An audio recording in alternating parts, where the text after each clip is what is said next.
man is in loss, except such as have faith and do righteous deeds, and join together in the mutual teachings of truth and of patience and constancy. Jazakallah.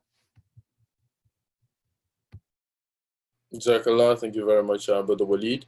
And I'll have Naji, who's our expert on Zoom now, alhamdulillah, to just run through some of the highlights of how to participate in this program and what it's going to look like. Naji? Well, I don't know about much of an expert, but we'll try with the limited knowledge. Jazakallah everyone for joining. I'll just quickly go over the rules on how to participate just to make it a smooth and interactive session for everyone. First and foremost, to participate. And the way we'll be using the participation today will be through the chat box.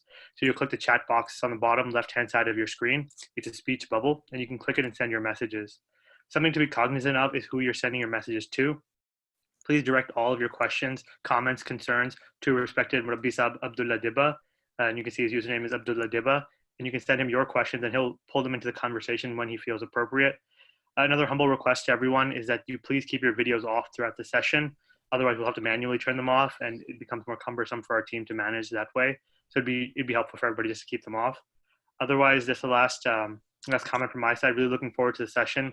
I'm really interested in seeing how unconscious bias really affects us all. So I'll hand it over to Rabbi Sahib and looking forward to the session. Jazakallah, Brother Naji. So unconscious bias, as we will learn from our panelists today, it is something that all of us somehow or somewhat may, take part in, being biased, having some privileges without it being intentional. And that's the thing about it. So today's conversation, we're going to look at different aspects of it.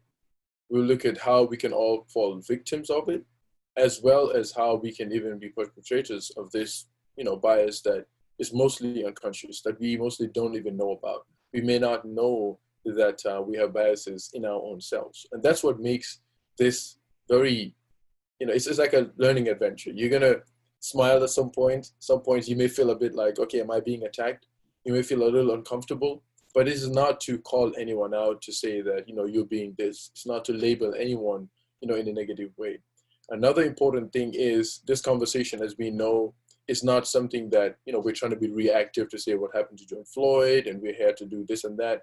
It is a continuous process, right? It's a long-term process. The purpose of this is to educate one another, is to understand each other's history, each other's feelings, is to understand each other's thoughts, be sensitive towards the feelings of one another, and also united, be united in fighting the fight, united in standing up for supreme justice. Because at the end of the day, the organizers, as members of Majlis Khudam al-Ahmadiyya, the only voice we represent, the only group we represent, the only movement we represent is the bayat that we took. And that is, we pledge complete allegiance to the Promised Messiah alayhi salatu wasalam.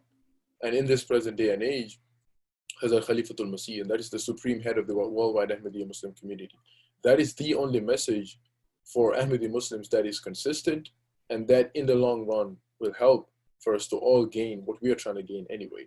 If that means on the way we work with other organizations, inshallah, we'll be there to the forefront. For that, to put it out there, is the message that we all stand up for. We'll be looking at different aspects of it, and I'll just introduce my panelists one at a time instead of, boring you with the history of each and every one of them. But we'll go straight into the conversation. And I want to start with Brother Jamil Bashir. Brother Jamil Bashir, I'll let you briefly introduce yourself. I know you're a very humble person. You probably do it in 10 seconds, but so I would like to start with you just to tell us about the topic from your understanding, based on the conversations you have, based on your knowledge in this subject. When we, for a layman, somebody's hearing this for the first time, what is unconscious bias? I'm just actually running my program for the unconscious bias training. Yes, Jamil Sahib, please join us. Please go ahead. Call me back, son. Okay, so we're good. So yeah, we're good. Okay, so yeah, assalamualaikum everyone. I'm Jamil, live in Bay Point, lived in Philly for quite some time, and have done some work around unconscious bias in a professional setting, as well as some studies kind of related to that. So I'm I'm going to start off by just saying there's definitely not sufficient time for us to cover this. Often these are, there are half day or full day seminars where this topic is covered, but hopefully we'll start to scratch the surface on this and invite you to be curious and do your own research. But you saw the textbook definition, I assume, in the promo flyer. Essentially, unconscious bias is similar to stereotypes. It often stems from some underlying stereotype. But the key with unconscious bias is that it interferes with one's ability to be impartial or unprejudiced or to be objective. So it's really, it clouds your judgment.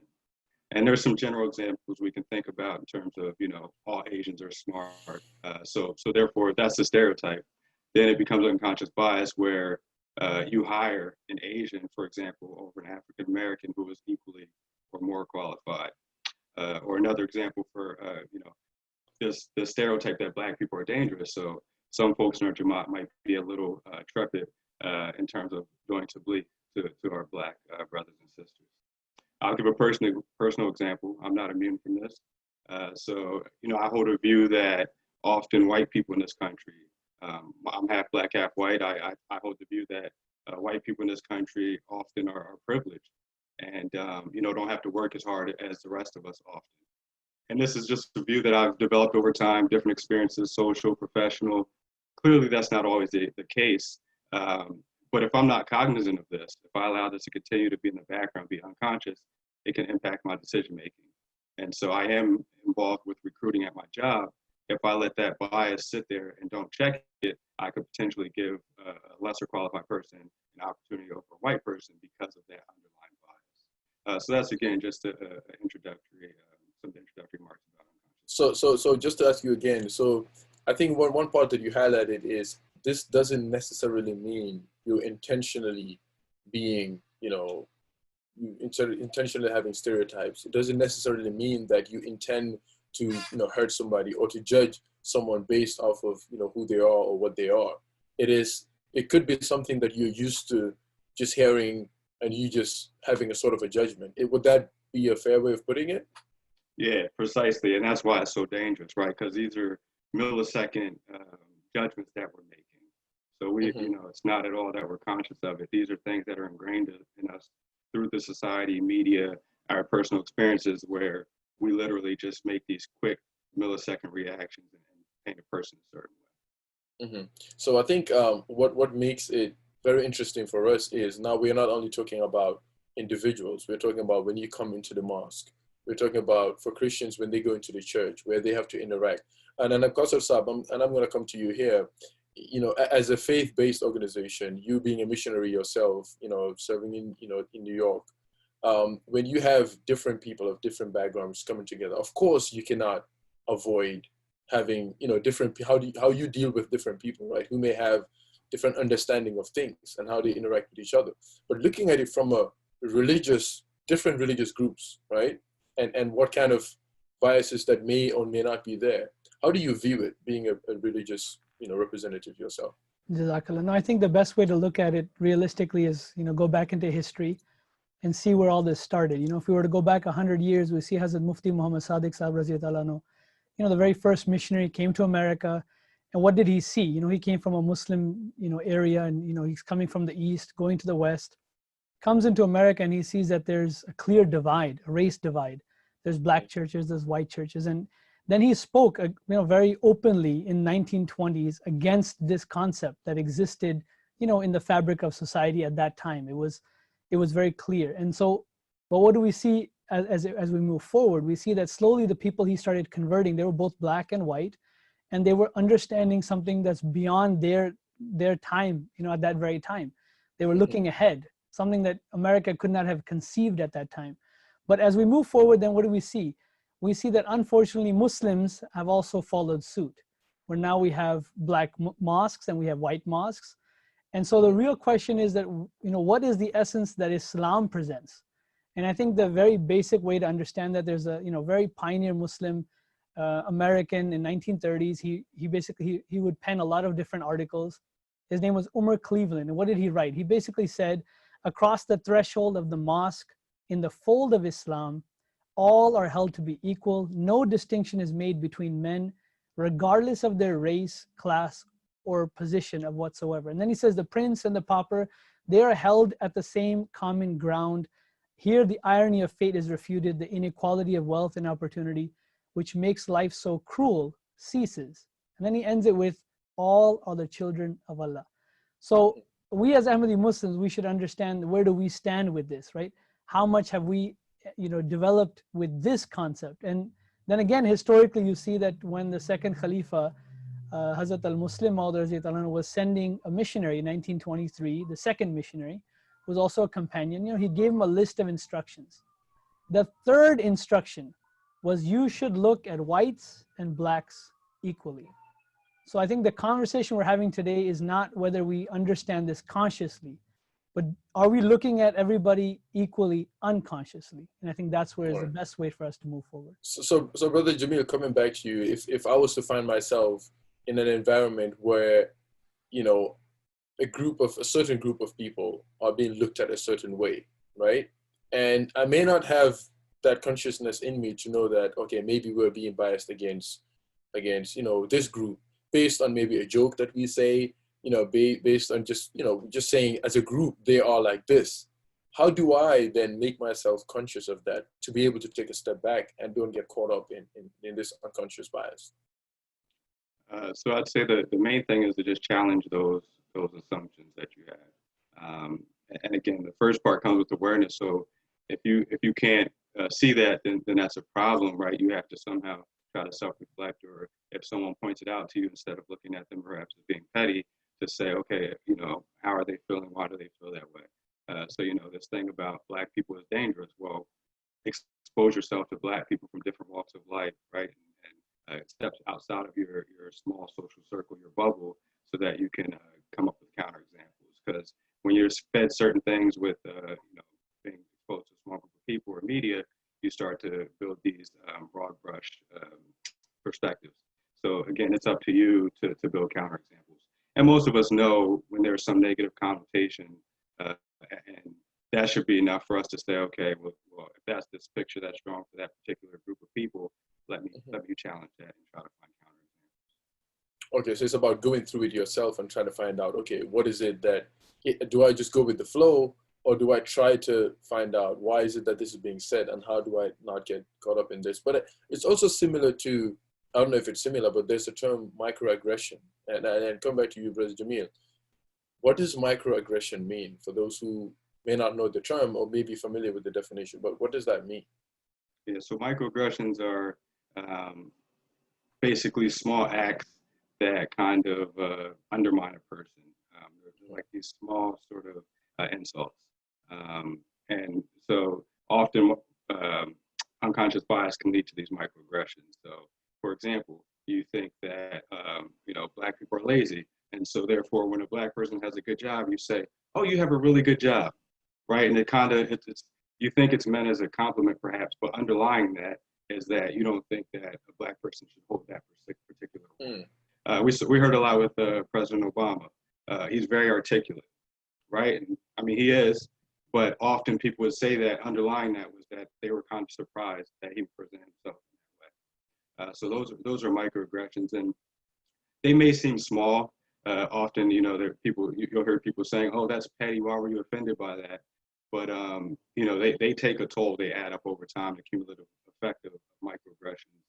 And I alluded to, I did my public health degree, my master's at Berkeley, and part of my thesis was on the impact of chronic racism on Blacks, and how that manifests in poor health and health outcomes, particularly related to hypertension, diabetes. So there's actually a term called weathering that a professor by the name of Arlene Geronimus out of University of Michigan coined. Weathering is essentially wear and tear on Blacks over time from all these racist experiences, whether it be microaggressions, police brutality, being overlooked for jobs. So this wear and tear over time starts to break down their Blacks psychologically, physically, and causes this, all these health outcomes that really essentially are killing Black people. So, Brother Saab, Kausar Saab, like I said, you're in a leadership position. You take care of different Jamaats. Somebody just like Brother Jamil is saying, and I meant that as a compliment, you know. I mean, you have a great job, right? I mean, you have a, you know, maybe your son is looking a bit darker than you, right? These things people say it, but does it matter if the person saying it, his intention is not to be racist, but there's microaggression?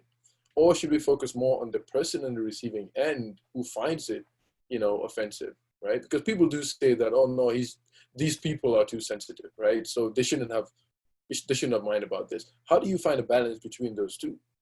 I think what's important to see, again, I know we've referred back many times in the past to the Detroit Address, and it does really reflect on most of the issues that we're kind of covering even today. And I think the main point, even from the Detroit Address, there's many of them, but one of the most salient points is that Khalifatul Masih Rabi rahimahullah, he kind of predicts a trajectory that we may be, or some of our members may be headed on. And he highlights it in a very interesting way. He basically says that, look, you guys are, you're immigrants, we're moving here, whether they're Arabs or Pakistanis or Indians or Bengalis, whatever they may be, but they're moving here. And right. Naturally, they're starting to live, or they're financially better off, so they're naturally closer to predominantly white neighborhoods, because as we see the clear divide in America. And then he says in the same way, they may be a little lighter skinned, so they may start to seem or feel that they're part of that social class of white people. And slowly but surely, they start to see themselves as superior to other people. Now he says this after introducing all of this, then Hazur very clearly says, he said, but this is an unconscious effort. They're not doing this conscious. They don't understand that they're headed in this path. And then he talks about, what if it was a conscious effort? He says, or if it was a conscious effort, they could not remain true Ahmadis. They would immediately become untrue and faithless, because they would contradict the Holy Quran's fundamental teaching. So I think what is beautiful is that today we're having the conversation not about the conscious racism that we see among certain groups. We're talking about the unconscious bias that might exist. And there are people who may make this statement. So my question to them is that if you make a statement that is unconsciously has this microaggression triggered into it, do you really want to be classified for where Khalifatul Masih Rabi has said that even unconsciously, they're headed in a dangerous path? Luckily, they're not doing it consciously. So now that we're educating everybody and we're starting to become conscious of this, then we have to understand that how do we tweak it and adjust it and understand it? I think that's what makes it interesting. As this is a Khalifa who had foreseen this, right? And giving everyone the benefit of the doubt. And as Brother Jamil beautifully put it, even if this is unconscious, the fact that the person on the receiving end has either said it or has shown to you that, look, this is not something that I would want to hear from you. Brother Jamil, is that enough of a reason for somebody to be sensitive enough to say that, well, me growing up where I come from, it's normal for you to make this joke, right? Or do we just need to be like, okay, you know what? I don't think it's offensive, but if you think it is offensive, I'm sorry, right? But then where do you draw the line between being too sensitive and just giving the person the benefit of the doubt? I know it's a difficult question, but how do you balance that? Yeah, I mean, so out in the world, it's difficult. That's a difficult debate. For us as Ahmadi Muslims, right, we should be of the ilk of on your impact. So if I say something to you, regardless of my intention, if you say that hurt me or this made me feel that way, or if someone else tells you, brother, he may have received that this way, then you need to own that, right? That's just your responsibility. And Pastor Saab mentioned Detroit Address, and so I have a little passage here. The fourth Khalifa says, he's talking about the slowing spread of Islam and what were some reasons around that. And he says, quote, it's unfortunate that some, due to their own sick mentality, feel themselves superior over servants of God who are less privileged and treat them with arrogance. You may not be one of the insolent, yet you did not exhibit the desired love and affection to them. So again, although you weren't necessarily the perpetrator, you did not exhibit the desire, necessary love and affection to those who were perpetrated against. Wow. Those who were downtrodden, who were outcast. And so it's about going above and beyond, right? So it's not enough to just say they shouldn't feel that way, or I didn't mean that. If they feel, we need to go above and beyond to lift each other up, particularly when we're at our mosque, which are places to be, safety, security, where we can get away from things that are happening out in the world. Right. And I think, Murabi Sahab, coming back to you, you mentioned what you quoted from the book is really powerful in the sense that moving from that phase of unconscious, right, biases that you may have to now doing it in the open. This is something that the fourth Khalifa in that Friday sermon that he delivered in Detroit, that's what it's called, the Detroit Address. He talked about this. It's like he predicted this, right? That at some point, is it because at some point we begin to get comfortable? And then, because if you look at the history of America, it looks like that's how it kind of, came about. First, it was like, maybe not too obvious, but then, we have a president, not to pick up on politics or whatnot, who says things that are just in the open, and people are saying very racist things out in the open. Is that what the fear is here, based on your understanding of what the Khalifa was trying to point out, from unconscious to conscious? So I think the deeper understanding of this is that, some of even our own, members may not understand this, but Khalifatul Masih al-Khamis, and Khalifatul Masih Rabi Rahimullah in the Detroit Address very clearly define that this is a systemic problem in America. And just to give you a very simple way to understand this, in case somebody doesn't understand this, if you go to any other country, you will see there are rich people and poor people. That's just a natural occurrence of any society, any country, any place. But when you come to America, you don't just see the economic differences or divide.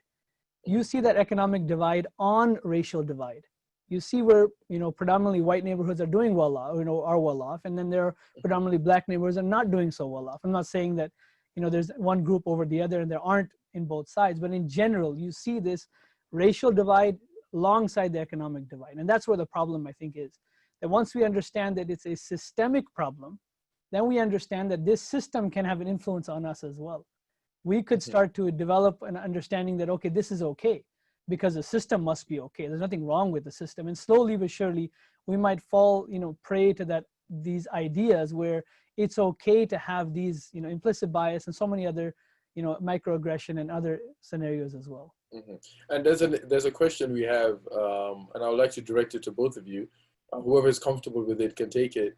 It's a typical example, and I think Murabi Sahab, this may be inclined a little bit towards you, because the question is, if a Pakistani uncle, say at a mosque, exhibits a microaggression on an African-American brother, African-American Ahmadi brother, right? And I'm a witness to it. What is my obligation to correct that, and how best do I do that? So Jamil had a good example. We talked the other day about speaking English, for example. I don't know, Jamil, if you want to share that. I think that's a good example. Yeah. So sure. So I was just saying that, and for me personally, I know a lot of people at the mosque will speak in Urdu, right? They aren't as comfortable. Some haven't been in the country as long. Whatever the case may be, I even said for myself personally, if I spoke a bit of Urdu, I was in Pakistan, I was with some Americans, I'd be speaking English naturally, right? And we've been given guidance around meetings should be carried out in English, and that's a whole nother topic. But the point I made was that if there's a group, I've been in several situations like this where there have been a group of people speaking Urdu, and I've had one person say, either by name, Jamil's here, speaking English, or just in general that there may be people who don't speak Urdu, we need to speak in English. And so that meant a lot to me, right? Like when just having someone on your behalf call that out has been huge, because obviously I don't necessarily be comfortable doing that as the only one who doesn't speak Urdu. And to the questioner point, right? Like we have Nizam, there's a big threat of respect in our Jamaat, rightfully so, particularly for our elders. But you can respectfully call people out when they're committing these microaggressions. And honestly, I think it's incumbent upon all of us to do that, as we should respect everyone, right? So. Right, and I'll give an example here. When I had my second baby, and a very lovely person that did not mean any harm to me, very respectable person. I've never had any issues with him. And, I brought my baby to the mosque. He was like, a week old. And everyone was, praying for the baby. Say, wow, beautiful. And he looked at the baby. My baby was very light skinned when he was newly born. He said, "That's your baby?" And I looked at him for a second and I said, "Oh, what do you mean by that?" He said, "You mean that's your baby?" I'm like, "Oh." So I understood what he meant. That he meant it was too light skinned for me, right? And then I said, Yeah, like even our babies, when they're newly born, mostly they're very light skinned, but his skin will turn to mine. His skin color will turn to mine. He said, "Oh, okay." It was so innocent, right? It was so innocent. And when we talk about unconscious bias, this person didn't mean to be racist, right? But I could have been offended by that. Like, what do you Yeah. mean? Like, I could have. Yeah. Sorry, And, President Bill, you and, want to say something?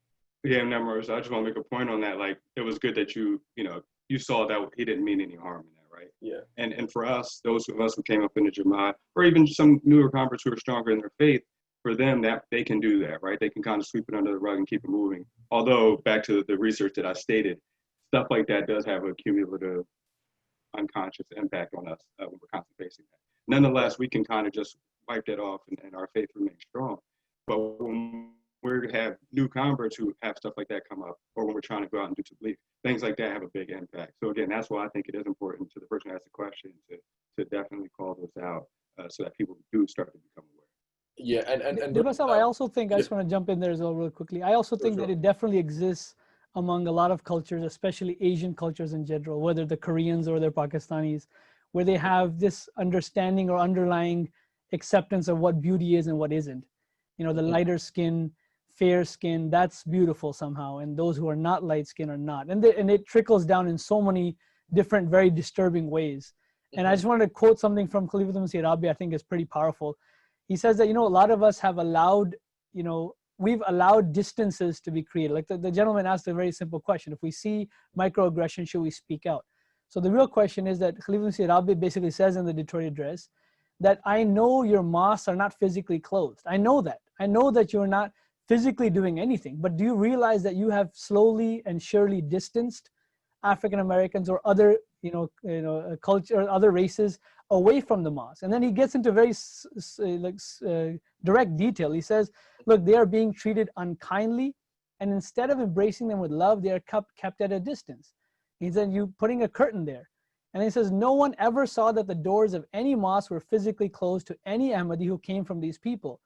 His entrance was never forbidden. If you honestly search your hearts, though, it is possible that you may find that unfortunately you had locked your soul's door to them. I think that's the key. That's where it's so unconscious that you don't even understand. You've said it and you've done it. So if somebody were to see this, realistically, if you see this, you have to respectfully say something.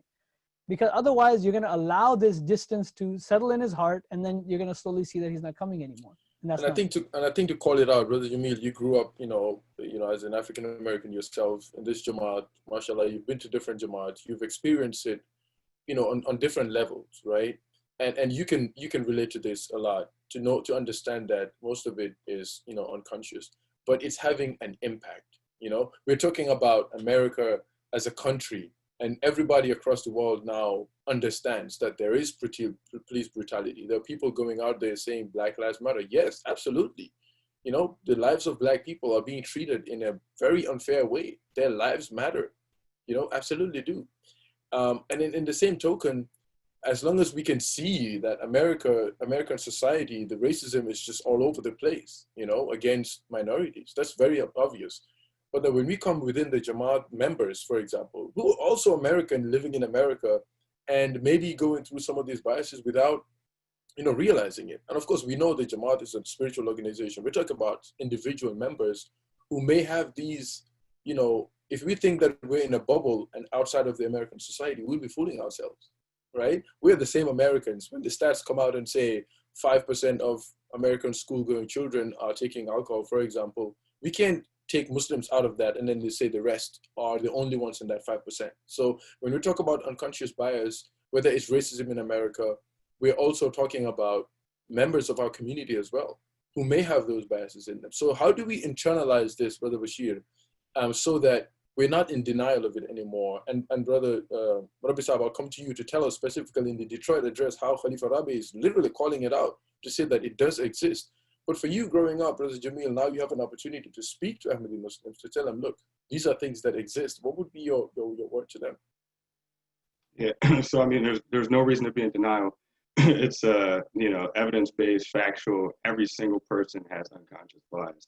In fact, if we didn't, have these sort of, again, millisecond reactions, then we could get into a lot of trouble. So part of it is just sort of the animal instinct in us you see danger, you run.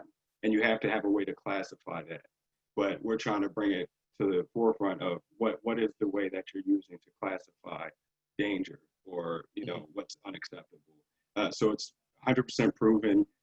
There's no question about it that we all have unconscious biases. So that's the first thing. And like I said, I mean, to your point around, what can we do? It's about just trying to raise awareness about, how you think about individuals, about groups of people. Like I said, I'm involved with recruiting at my job, so I could easily just sit down and say, what were my hiring record when I was on a interview panel? What were my hiring recommendations for the past several interviews? You could say, if I did Tabligh, what neighborhoods did I go to the past year, right? Like, just, I mean, if people want objective metrics, look at where have you gone to do Tabligh? If you've only gone to white neighborhoods, well, ask yourself, why was that? Maybe it was convenient, maybe it was close to home. But again, you have to really start to dig in and ask the tough questions.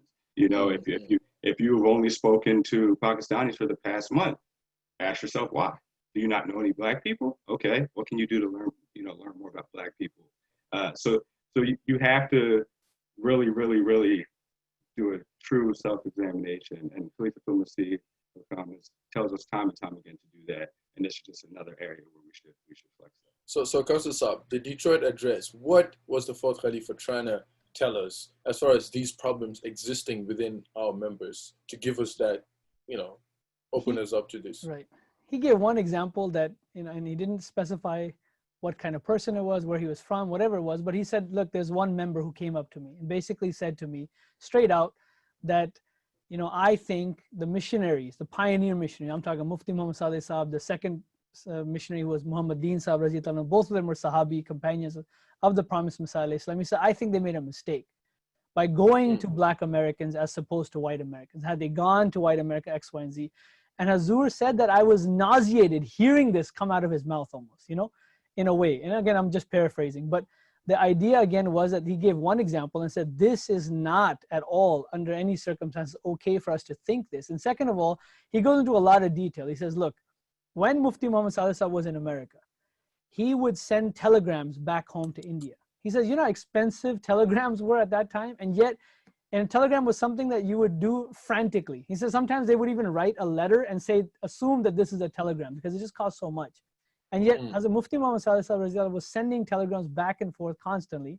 And what was he saying? He said, there's a huge revolution here, huge revolution. He kept saying this. And then I guess the craziest point here is that Khalifa Masih Rabi says that, the people in India, the ones who were starving so that they could save some money and send a missionary into the richest country in the world. They didn't have any food. They had nothing left for themselves.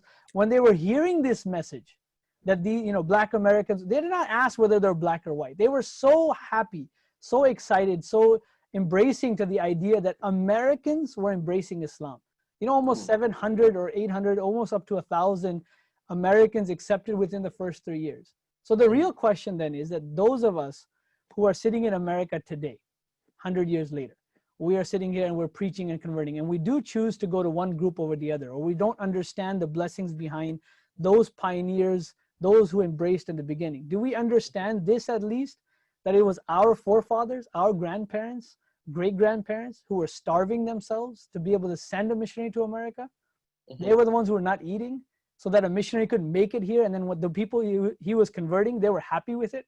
And today we're going to sit here and say the opposite. So I know this is a very grand scheme of things type of outlook, but the idea is that is how we have to see it. How many of us embrace those who are around us realistically, and are we careful what we say? Another thing Khalifa Masih Rabi says is that what you're, basically what is in your heart is showing. It's so obvious that the way you're behaving, it's because your heart is locked. You're allowing people to be distanced. And there's a basic hadith. We've all heard this. Think before you speak. Well, this applies even when you are going to meet somebody, because if you're going to say something that will affect, have a bad stereotype or be microaggression and really affect the other person, then guess what? We didn't think before we spoke.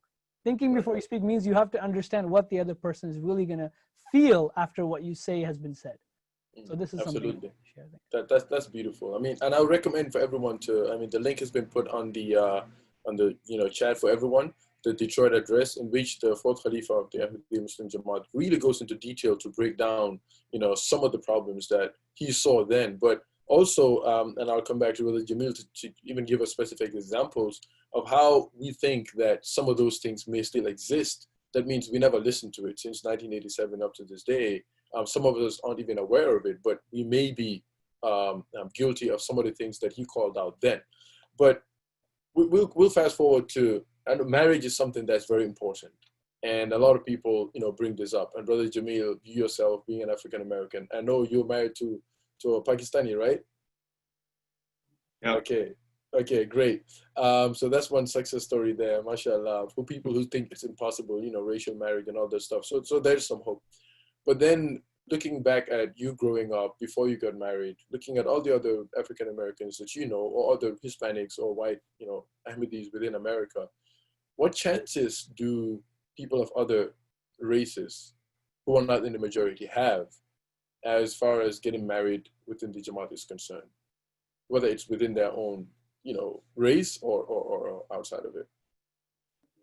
Yeah, so I'll say for me, when I decided, over 6 years ago that I wanted to marry within Jamaat, I'll say for sure I was a bit anxious just in terms of prospects.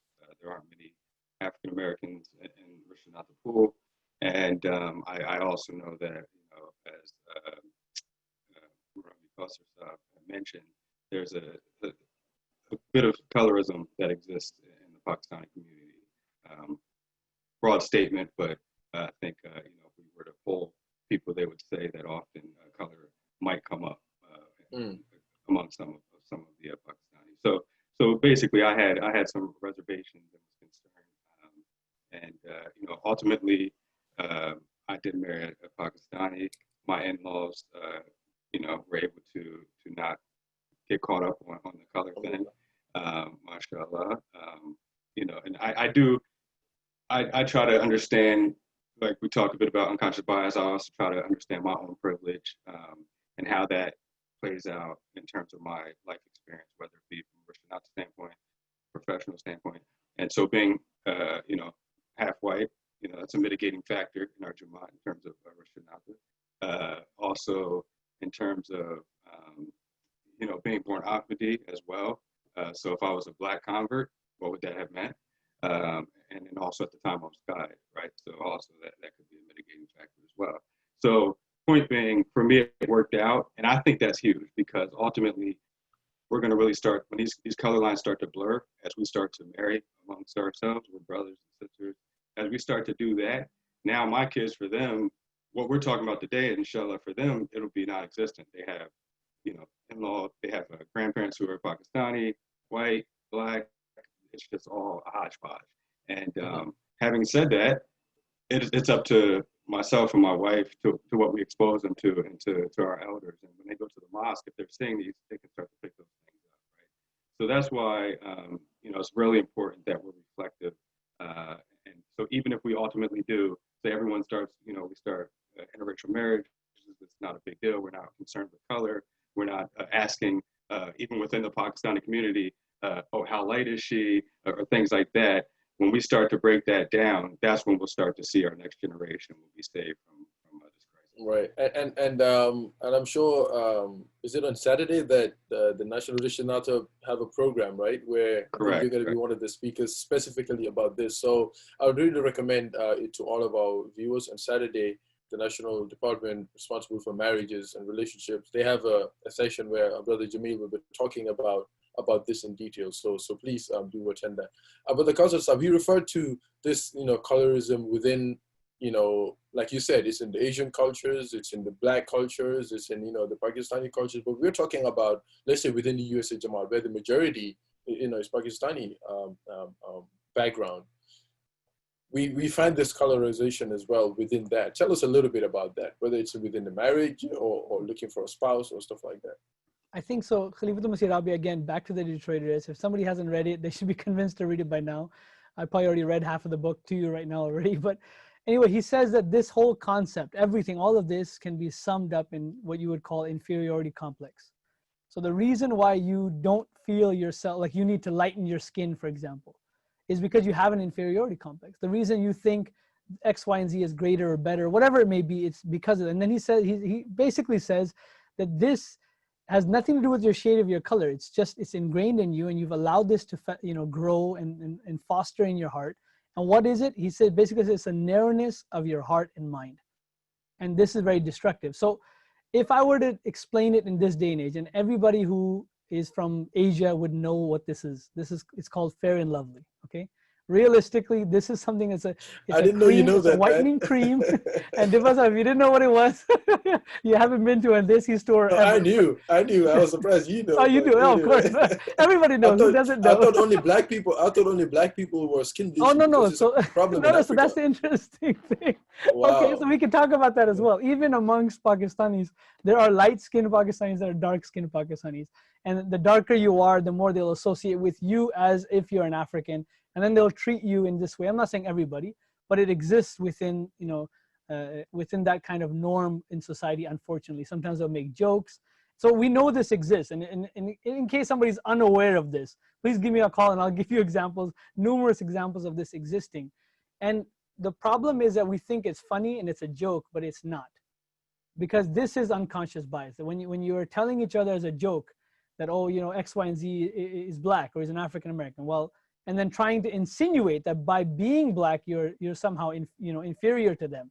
This is the whole concept that exists behind it. And the reason, since we're talking about Rishta Nata, I said Fair and Lovely is important because you'd be surprised how many tubes of Fair and Lovely people will buy before a wedding, or even before a Rishta proposal is even given. See, just recently, a Rishta Nata secretary was talking to me, and he said, the challenge is that he called a parent and he discussed with them that in general, what are the perspectives that you are looking, what are you interested in?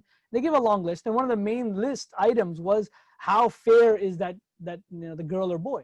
I want to make sure that they're very fair skinned, and that was one of the top requests that they have. So what does that mean then? Why is that there? And you'd be surprised how many of our parents even consider that this is okay for them to marry even a darker skinned Pakistani, let alone African right now, African American, but even a darker skinned Pakistani, for example, is a challenge for some families. And that's not okay. As an Ahmadi Muslim, as I mentioned earlier, Hazrat Khalifatul Masih Rabi Rahimahullah said that assuming it's unconscious, then please remedy it. But if it's conscious, then you are at a category where you're not even considering yourself an Ahmadi or you're faithless, and I've already quoted it earlier. So I think it's very important for us to understand if we're allowing this to grow consciously and we're ingraining it into our Rishta system and we're thinking that somehow this or that, it becomes a serious problem. I have one example I wanted to share with you as well. And that was that we were doing Tabligh, and I know that Brother Jamil has already mentioned this earlier, but basically we're doing Tabligh and we were going into a neighborhood in New York City that's not necessarily considered a developed neighborhood. It's considered a poor neighborhood, even though it's just any other neighborhood in New York City. And we were taking some atfal along with a khadim who was appointed from a different Jamaat from out of New York City. And as we're driving into the neighborhood, he starts getting scared, like, oh my God, what's going to happen? Something's going to happen. And so the tifl, I'm sitting there and I'm looking at this scenario, this whole scene, and the tifl turns to him and says, what's wrong with you? He's like, we're going into a very dangerous neighborhood. He said, what's dangerous about it? He's like, and then he explains it, obviously. And then the tifl tells him, he said, are you crazy? African Americans, like, they're the nicest people on the face of this earth. He said, watch, when we go outside to do tabligh, they will talk to us, they will greet us, they'll be kind. So his perception and his perception were very different. They both were breeding off of this unconscious bias one way or the other. And so I think it's important for us to interact more and more. That's one of the building blocks to understand. Like Jamil, for example, is a very good friend of mine. We met in Philadelphia, I don't know how many years ago, 7, 8 years ago, and we've been friends since. And there should be no reason why, you don't have a friendship because of race or you don't meet somebody because of that. This is all not okay as an Ahmadi. Yeah, that's so beautifully put. And nowadays with social media, somebody commented, even talking about filters. We have all these nice filters to Constance, you're looking very light there. I don't know if you use one of those. No, but I don't have any filters on. It's a raw camera, but I do have lighting because my room is dark. And yeah, that is a factor. You're right. Absolutely right. And yeah, so people want to look fair. And yeah, absolutely. And the thing is, and Brother Jamil was talking to me yesterday about this, it's really important that we are targeting, our young men and women in having this conversation, because at the end of the day, what we're all trying to do here is educate one another. so that our children, in the future would be in safe places. When our khuddam nowadays, when they have their children, they'll be conscious of most of these biases maybe that their parents weren't conscious of by having this conversation. Oh, I never knew that telling a black person that, oh, I get that a lot. You got tired? You shouldn't get tired because you're black. You're a natural athlete. To them, they're telling me because, I'm black and they think it's a compliment, how did you get tired? I'm a Pakistani, I should have got tired. I'm like, you're labeling you don't get somebody. tired though, be honest. You don't actually get tired though, come on. So people see one example right there. That's microaggression. You're gonna call me out of that. Come on, I know you, Dibba. You don't get tired. That's a fact. That's irrespective of. I just wanted to say something real quick. Also, Right. I mentioned when he came to Philly, and I'll just go, back to the point that Rabi said about, exhibiting that desire of love and affection. So when Coster Saab came to Philly, he was there for a short period of time, but he just showed such love to us African Americans that everyone gravitated to him. Like, so some of the younger Khuddam who often didn't come around, we all went out and played basketball together, just went out there and hooped. And he was going out to different mosques, Sunni mosques, Wahhabi mosques, and was just mixing it up with them with no sort of biases or wasn't scared, he embraced them. And my point is that goes a really, really long way. So not only was he not doing these microaggressions, but he was going beyond that and really pulling us in and treating us as true brothers. And so that's what I mean. If we really want to start moving the needle on where we are in terms of how we're perceived out in society and how we're starting to grow our numbers, most importantly, keep our own, we have to really take this seriously and go above and beyond. So again, Sorry, Brother Jamil, just so you elaborate. Yes, one thing Jamil forgot to mention. Who won in that basketball game? You can just let him know. No, you're not that good. But anyway, Brother Jamil, so what you mentioned there is really important. And that is not just sitting at home and saying, well, I'm not racist. I don't have those biases, so I'm okay. Is that enough? Or are you saying that we need to actually go out and challenge the stereotypes? Is that what you're saying? Just to clarify, what can somebody do when it comes to solutions? Is it just okay if you're not racist, or are you saying that we need to make steps forward? Yeah, so exactly the latter, like you need to take steps forward. You can't just sit back. And it's super easy. It's just about showing someone a bit of love, being curious about how they're doing, check in with them every once in a while. And maybe you do, so I'm talking to the Pakistanis out there, maybe you do or don't do this with your Pakistani brothers and sisters, but make it a point to do it with the Black brothers and sisters. Because at the end of the day, we are a very heavy minority. And we do face a lot of microaggressions and stress out in the world. Like I said, look up Arlene T. Geronimus, professor of public health at the University of Michigan, this term weathering. Like all this racism that we face on a daily basis, small, large, whatever, takes a toll. And so to the extent that you can just show a little extra love, it goes a long way. And as a Muslim, you would think you would try to do that for your brother and sister. So it is about being active and being anti-racist and taking these small steps just to show a little bit extra love. Absolutely. And just to give an example, like here in Philadelphia, we have such a diverse group of even young people. Even if you just look at our recent converts, there's a guy from the Dominican Republic, there's an African American, there's an African, there's a Pakistani, and there's a white American. And literally almost every day we get together, we play basketball together, we go out to eat together, and it's amazing how much we're learning from each other's culture. When I tell you it's amazing, I mean, every day I would realize that, oh, I said this to the Dominican, I shouldn't have said that. And that just helped me to learn.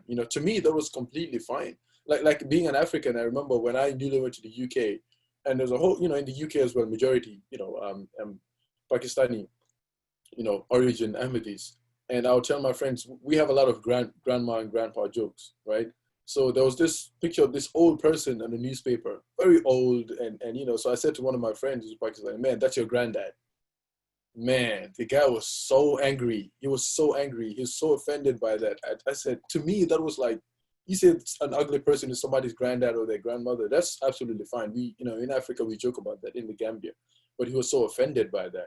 But then that just helped me to learn. But like you said, coming together, making those efforts, going into the uncomfortable zones, really help you a lot.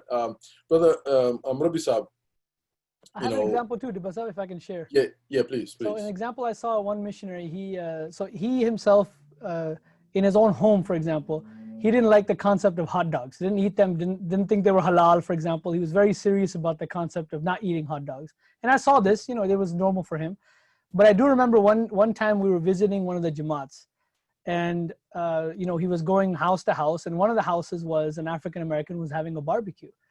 And at a barbecue in America, you're gonna have hot dogs. That's completely normal. And so he was sitting there, and I saw them bring a tray of hot dogs, and they presented it to this murabbi. And so he looks at it, and I'm looking at him, see what he's gonna react, and how will he react? He's got a tray of hot dogs. He grabbed them and ate them like they're laddus, for example. Okay, he loved them. They ate them, and I was shocked. I was surprised. He's eating them very passionately. And then, after some time, I asked him, a few years later, actually, and I said, look, that day you were eating hot dogs, and I know you don't eat hot dogs. So what was it? What were you doing? And again, he's an old man. So he said, look, I understood that they, out of love, gave me these hot dogs. And so there's nothing wrong with them. I'm not eating anything actually haram. So it's okay. So I'm not going to express to them, oh, I don't want to eat this. Instead, he said, out of love and affection for that person, I ate them. No big deal. So sometimes I think we have to tell ourselves that, when we go to the mosque and we were there, we shouldn't be telling people that, oh, look at he's too sensitive. That doesn't, sensitivity put aside, as Jamil has mentioned already, they're already having a lot of, microaggression outside. When they come to the mosque, there they should feel safe. There they should feel happy. So if they have these feelings, or if you feel that they may be extra sensitive for whatever reason, understand that you have to make the extra effort. You have to open your heart in another level so that you can allow the mosque to be that peaceful place, that's place of serenity for them to embrace. I think that's that's a similar example of the fourth Khalifa when he went in his tour to Africa. He went to the Gambia and he went to one of these villages in Basse. The fourth Khalifa used to like hot pepper a lot, and he went to this village in the Gambia and he said, "I want the hottest pepper." Man, they gave him the hottest pepper, but he said, "My tongue, literally, I just burned my tongue." But the Khalifa never said a word to them. When he mentioned that he was already back in London, so he had done he went to Sierra Leone, Ghana, Nigeria, all of these other countries, and he went back to London in one of the, jalsa he was just having a talk. That's when he mentioned it. And that was when he said, I never wanted to offend them. They presented it in such a lovely way. But he said, until I came back here to London, my tongue still had the effect of that hot pepper. It's like somebody burned my tongue, but I never said a word. So these are a lot of great examples that we have. But what I also wanted you from the Detroit address, Rabbi Saab, to point out was, when Khalifa Rabi is talking about people who feel sometimes, and again, these are the ones that, again, feel that I'm not biased against anybody. I'm okay.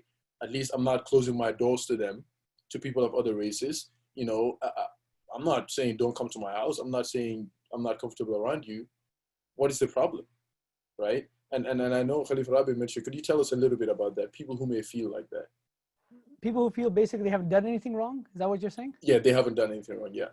So I think one thing we have to understand is Khalifatul Masih Rabi, in Detroit address, and our Khalifatul Masih Khamis and our Khulafa in general have understood that there is a systemic problem in America from day one. Like I said, Khalifatul Masih Sani, that's the intro I gave in the beginning, was that he sent a missionary to America saying, treat blacks and whites equally, or look at them equally, not even treat them, but look at them equally.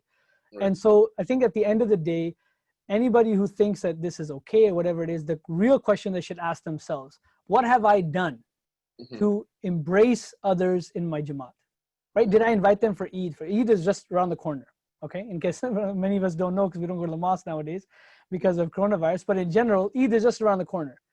On a given year, when we did have our mosque open, did you just go and visit your families, or did you actually invite some of the converts or some of the people, who may be African American or Latino or anybody else, or Arabs or whoever they may be? Did you invite them? Do you call them on a normal basis? Even one of the missionaries actually told me, he said, when George Floyd's situation happened, he said, how many of us actually called some of the African Americans in our Jamaat and asked how they're feeling? Because that was a very painful experience. Of course, we felt the pain, but imagine, we also did the same thing here in New York. We called one of our, our new converts, and he has a son who's like 12 or 13 years old. And we asked him in general, we said, how did you feel about this? And his response was, he said, it was so sad to see, because he said, I thought about the safety of my own son, just to give you that example. So now he's sharing this. Now we're understanding, oh, this is real. And his son is adorable. Such a good kid, active tifl, very nice kid. And then you think about that, oh, God forbid if he were ever to be put in that situation.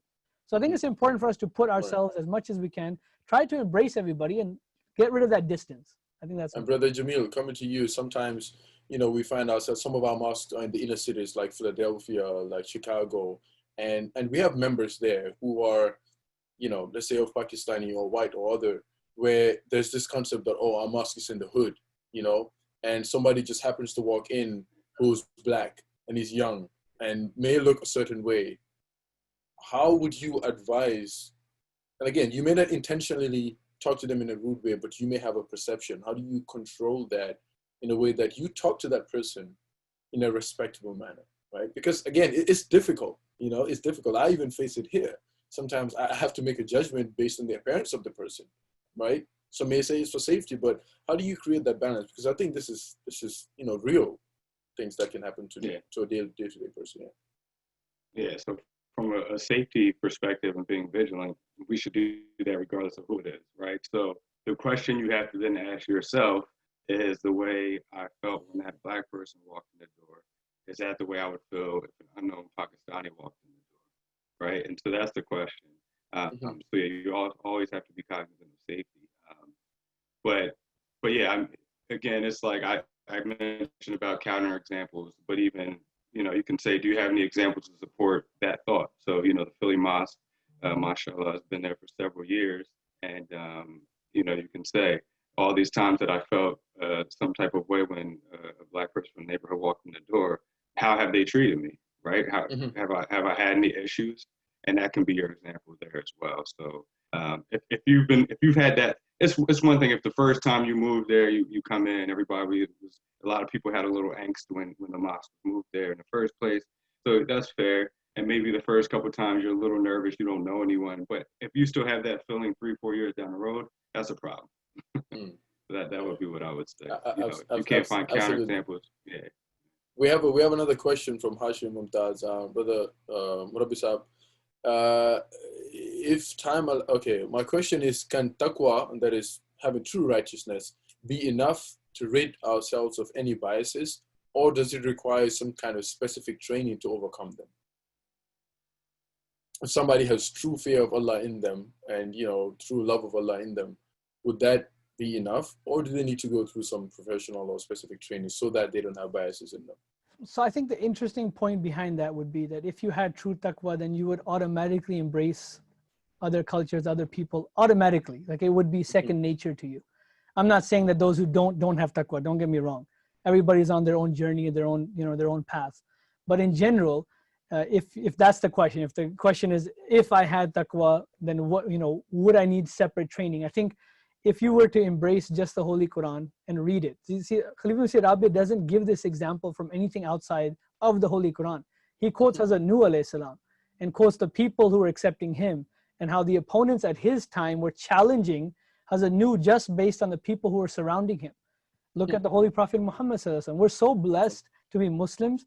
Look at the people who accepted him. See, any other prophet, even if you were to take Jesus, for example, his people were all Jews. They were all the same race. There was nothing different, diverse about it.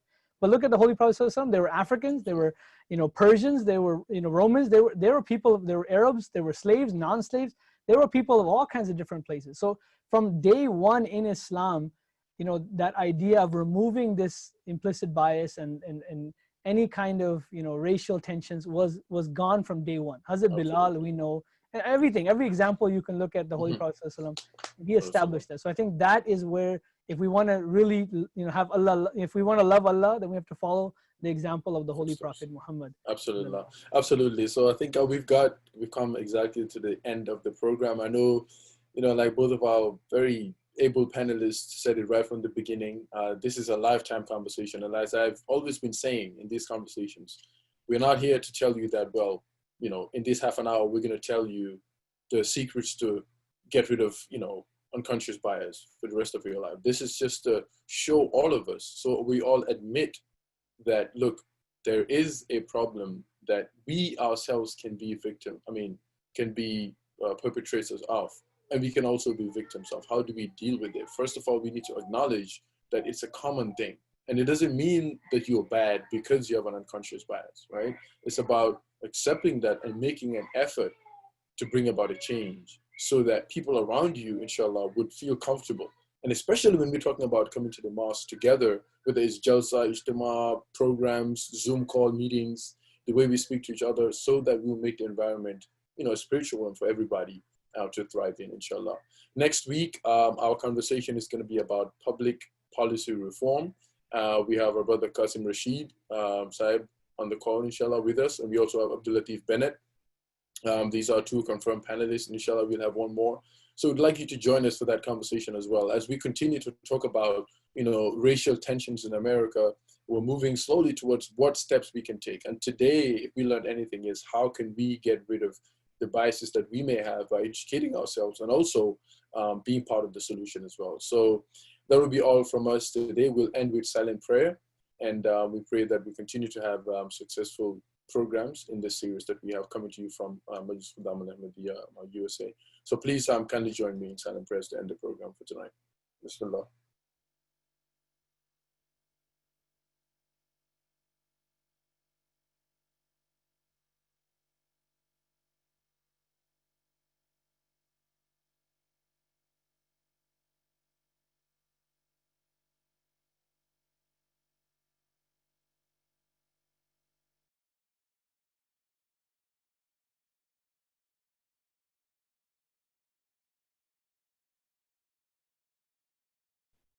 Ameen. Jazakallah, everyone. See you all next week, inshallah. Assalamu alaikum.